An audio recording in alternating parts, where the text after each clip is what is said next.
ஆண்டவரும் உலக இரட்சகருமாகிய இயேசு கிறிஸ்துவின் விலையேறப்பெற்ற நாமத்தினாலே परमेश्वर उद्धारकर्ता यीशु मसीह के बहुमूल्य नाम से எல்லாருக்கும் அன்பின் வாழ்த்தை தெரிவித்துக் கொள்கிறேன். आप सभी को प्रेम के अभिवादन देते हैं। நல்லா இருக்கிறீங்களா? क्या आप सब अच्छे हो? கர்த்தருக்குள்ளாக சந்தோஷமா இருக்கிறீங்களா? परमेश्वर के अंदर आनंदित हो? வேதம் வெளிச்ச தினதானத்தின் மூலமாக वचन ही दीपक है रोज के ध्यान के अनुसार உங்களை சந்திப்பதில் நாங்கள் மிகுந்த சந்தோஷம் அடைகிறோம். आपसे मिलने में हम बहुत ही आनंदित நாம் होते हैं। இன்றைய வார்த்தையில கடந்து செல்வோமா? हम आज के वचन की ओर जाएंगे। यशायाह की पुस्तक 53 அதிகாரம் 53 चैप्टर 10 கீழே சொல்லப்பட்டிருக்குது. 10वें वचन में नीचे कहा गया है, கர்த்தருக்கு சித்தமானால் अगर उसकी इच्छा रहे तो அவர் கையினால் வாய்க்கும். वो उसके हाथों से वो पूरा करेगा। உங்க வாழ்க்கையில எது செய்யனாலும் आपके जीवन में चाहे कुछ भी करना हो, கர்த்தருடைய சித்தத்தை அறிந்தவளா இருக்க வேண்டும். यहोवा का जो इच्छा है उसे जानना होगा। அப்போடைய சித்தம் இருந்தால் अगर उसकी इच्छा रहे அந்த तो காரியம் வாய்க்கும். वो कार्य वो पूरा करेगा। கர்த்தருக்கு சித்தமான கையினால வாய்க்கும்.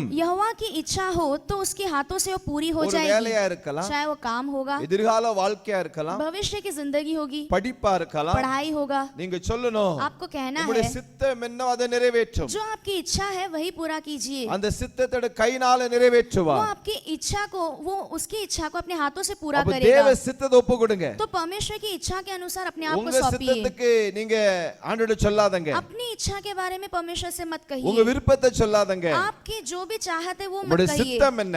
आपकी जो इच्छा है உங்களுடைய கையினால வாழ்க்கையில நீ அதை செய்யும் என்று சொல்லி वो आपके हाथों से मेरी जिंदगी में कीजिए ஒரு करके சித்தத்தை ஒப்பு கொடுக்கும் பொழுது उसकी इच्छा के अनुसार सौंपते समय நிச்சயமாக இது நடக்கும். निश्चय वो होगा। ஒரு பெரிய ஆசீர்வாதத்தை, एक बड़ी आशीष को, ஒரு நன்மைகளை एक भलाई को ஒரு தருகிறதுக்கு தேவன் போதுமானவரா वो இருக்கிறார். देने के लिए वो परमेश्वर काफी है।